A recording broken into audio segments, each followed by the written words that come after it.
আসসালামু আলাইকুম। কেমন আছেন তোমরা সকলে? আমরা এবার কোশ্চেন নম্বর অঙ্ক করব।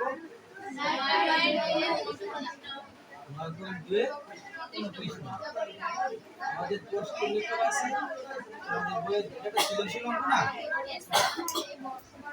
আছে কি প্রদত্ত চিত্রে আলোকে তাহলে আমরা প্রশ্নের যে চিত্রটা অভিমুখে আছে সেই চিত্রটা কি করলাম? চিত্র তোলার পরে কি আছে? আমাদের বলছে এসি বাহুর মান।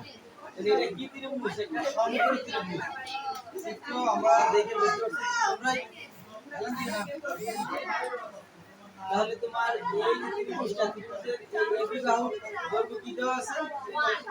বিসি বাহুর দৈর্ঘ্য এসি বাহুর দৈর্ঘ্য অজানা। ওর মানে আমাদের বের করতে হবে। তাহলে আমরা সূত্র লিখলাম সমকোণী ত্রিভুজ এবিসি হতে পায়। কি ত্রিভুজ? সমকোণী ত্রিভুজ কাকে বলে? যে ত্রিভুজের একটি কোণ সমকোণ তাকে সমকোণী। চিত্রে করে চলে আসো না রতি পড়াও ভালো ভালো ভিতরে মনোযোগ দাও। কি আছে?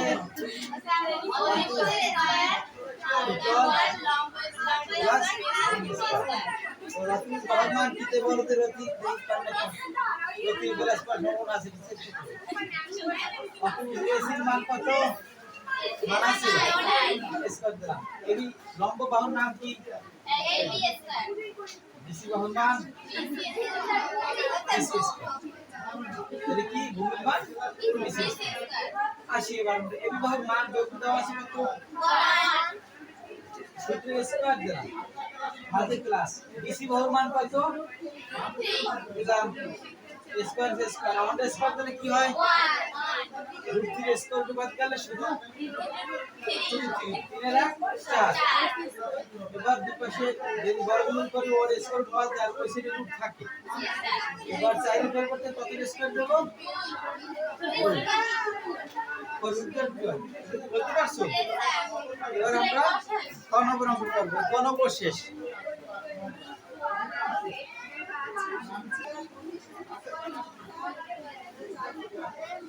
আসি এবার আমরা ক নম্বরের সমাধান করতে যাইতেছি।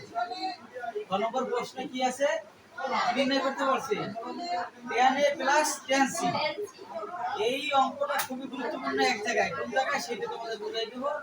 আমাকে তোমরা জায়গা ভুল করো। tan a R tan c। tan এর সূত্র কি জানি? লম্ব বাই ভূমি। তাহলে এই জায়গায় জানতে হবে tan এর সাথে কি দেওয়া আছে? a কোণ। যখন কোণ হবে তার বিপরীত বাহুর লম্ব ধরতে হবে। এই কোণের সূত্র কি? এই হচ্ছে লম্ব। ভূমি হবে এটা। আবার যদি সি কোণ ধরা হয়, কোন কোণ? এটা লিখতেই আছে, বুঝতে পারছ না? খেয়াল করো। সি কোণ যখন হবে তখন লম্ব হবে কে? এবি বাহু। ভূমি হবে সেই কাজ করছে আমাদের tan এ লাগার পর tan এর সূত্র লম্ব বাই ভূমি।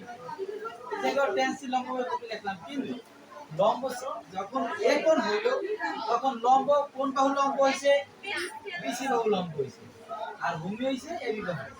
যখন সি কোণ লম্ব আসলো, কোন সি কোণ যখন লম্ব হইছে, সি কোণ যখন আসছে তখন লম্ব কে? ভূমি বিসি। এবার এবি বিসি বাহু বলতে বিসি বাহুর মান বসলো, এবি বলতে এই বাহুর মান, বিসি সকলের মান বসাইলাম।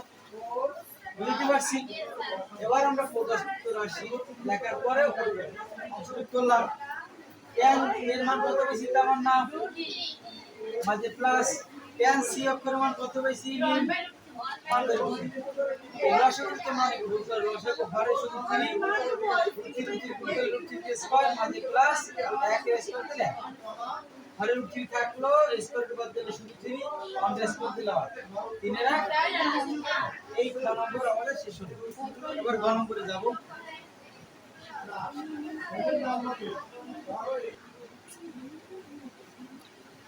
এবার আমরা সমাধান করতে যাইতেছি। ক নম্বর আছে কি আমাদের সমাধানের জন্য ক হতে প্রাপ্ত হয় কিন্তু আমরা tan a কোণের মান পাবো। আবার স্টপ রাইটিং tan a কোণের মান কত? √3। tan এ থাকলো √3 tan এর কত ডিগ্রি মান? 60 ডিগ্রি। tan 60 degree. বিপরীতে tan বাদ এই কোণ এবার এই অক্ষরের মান কি দেওয়া আছে ওই যে চিত্রে এর পাশে কত দেওয়া আছে x প্লাস এই কত নং সমীকরণ লিখলাম এবার আসি এবং আবার tan c কোণ এটাও কিন্তু ক্ষয় পাইছে tan c এর মান 1/√3 tan 1/√3 tan এর ঘরে কত ডিগ্রি মান সেটা tan tan বাদ দাও তাহলে কি থাকলো c ইকুয়াল 3 ডিগ্রি c কোণের কাছে কি দেওয়া আছে x plus y x minus y এবার কি করলাম এখন 1 নং এর সাথে 2 নং সমীকরণ কি করছি যোগ করলে কি x প্লাস y ইকুয়াল 60 ইকুয়েশনটা বসাইলাম যোগ করলে y এ কাটা যায় থাকে কি 2x আর 60 এর 90 x থাকলো কোথায় যাবে 90 নিচে ভাগে যাবে কত থাকে 45 একইভাবে আবার 1 নং থেকে 2 নং কি করলাম বিয়োগ করলে এই জায়গায় শেষে প্লাস চিহ্ন যে সে কি হইছে মাইনাস চিহ্ন প্লাস চিহ্ন মাইনাস হয় তাহলে x বাদ করে থাকে কি কয়টা হয় দুইটা হয় ইকুয়াল 60 থেকে 30 বাদ করে কত থাকবে 30 ধন্যবাদ তোমাদের সকলকে সকলে ভালো থাকো সুস্থ থাকো আল্লাহ হাফেজ